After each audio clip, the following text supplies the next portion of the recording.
ಚಡಚಣ ತಾಲೂಕಿನ ದಸೂರು ಗ್ರಾಮದಲ್ಲಿ ಚುನಾವಣೆ ಬಹಿಷ್ಕಾರ ನಡೆಯಿತು. ದಸೂರು ಗ್ರಾಮೀಣದಲ್ಲಿ ಯಾವುದೇ ರಸ್ತೆ ಇಲ್ಲ, ಯಾವುದು ಸರ್ಕಾರದಿಂದ ಸವಲತ್ತುಗಳು ಸಿಗುತ್ತಿಲ್ಲ. ಗ್ರಾಮ ಸಂಪೂರ್ಣವಾಗಿ ಸರ್ಕಾರದ ಸವಲತ್ತುಗಳಿಂದ ವಂಚಿತವಾಗಿದೆ. ಹಾಗಾಗಿ ನಾವು ಚುನಾವಣೆ ನಡೆಸಿಕೊಡುವುದಿಲ್ಲ ಎಂದು ಅಭಿಪ್ರಾಯವನ್ನ ಅಲ್ಲಿನ ಸಾರ್ವಜನಿಕರು ವ್ಯಕ್ತಪಡಿಸಿದರು. ಈ ಸಂದರ್ಭದಲ್ಲಿ ಚುನಾವಣಾ ಅಧಿಕಾರಿಗಳು ಜನರ ಮನವನ್ನ ಒಲಿಸಿ ಚುನಾವಣೆ ನಡೆಸಲು ಮನವಿ ಮಾಡಿದರು.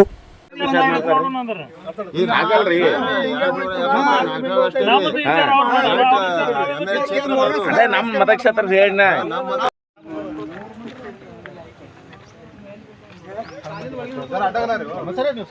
ಎಲ್ಲರೂ ಒಂದೇ ನಿರ್ಣಯ ಮಾಡಿ ಹಿಂದಿನ ಮತ್ತೆ ಚೇಂಜ್ ಮಾಡಬೇಡಿ. ಯಾರು ಬಂದು ಇಲ್ಲಿ ನಮ್ಮ ಬಿಜಾಪುರ ಜಿಲ್ಲಾ ಚಡಚಣ ತಾಲೂಕ ಕರ್ನಾಟಕ ಕಡಿಹಳ್ಳಿ ದಸೂರು. ಈ ದಸರಾ ಹಳ್ಳಿಗೆ ಯಾವುದೇ ಸರ್ಕಾರದಿಂದ ಅನಾನುಕೂಲತೆ ಇಲ್ಲ.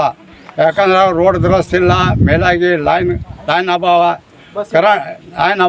ಇದ್ದುದರಿಂದ ಬಸ್ ಅನುಕೂಲತೆ ಇಲ್ಲ.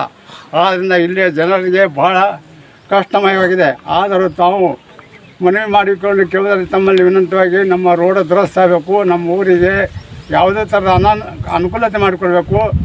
ಅದರಿಂದ ನಾವು ಈ ನಮ್ಮ ಲೋಕಸಭಾ ಚುನಾವಣೆಯನ್ನು ಬಹಿಷ್ಕಾರ ಮಾಡಿದ್ದೇವೆ. ನಮಗೆ ಅನುಕೂಲ ಇಲ್ಲ ಬಟ್ಟಕ ನಮಗೆ ಬಹಳ ಹೈರಾಣಾಗಿದೆ. ಕರ್ನಾಟಕದ ಕಡೆ ಅಳಿದು ನಮಗೆ ಯಾವುದೇ ಸರ್ಕಾರದಿಂದ ಅನುಕೂಲತೆ ಇಲ್ಲ. ಆದ್ದರಿಂದ ನಮ್ಮ ಈ ಕೆಲಸ